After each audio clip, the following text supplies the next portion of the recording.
Au commencement, je m'appelais Icosium, nom dont le sens varie entre la légende et l'histoire. Certains racontent les aventures d'Hercule et de ses compagnons lors de leur périple en Méditerranée.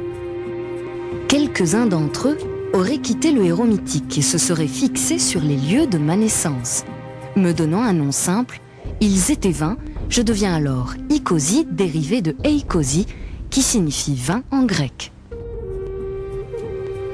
Des esprits moins imaginatifs situent ma naissance au 8e siècle avant Jésus-Christ.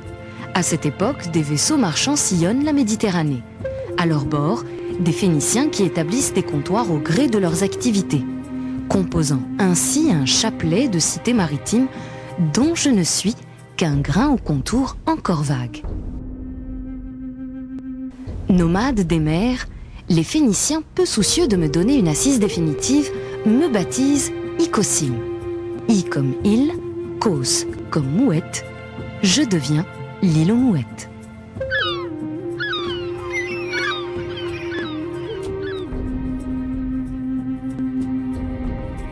Mais bientôt, les Romains bâtisseurs d'empires s'installent un peu partout dans le monde.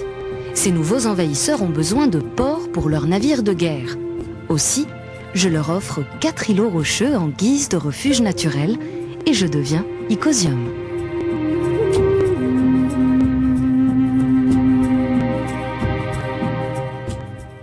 À cette époque, une pierre portant une inscription romaine est trouvée parmi les ruines d'une maison à la Casbah. Cette inscription est relative à un monument élevé en l'honneur d'un important personnage nommé Publius Sitius Blocamianus. Cette pierre n'est qu'un vestige de ce monument élevé par le père de Publius. Cette épigraphe est d'une grande valeur archéologique parce que son contenu rappelle le nom d'Icosium, porté dans l'Antiquité par le vieil Alger. Cette pierre avait servi d'enclume pendant des années au cloutier qui l'avait trouvée, et à sa mort, la pierre a été employée à la construction d'une des maisons de la rue Baba Azoun.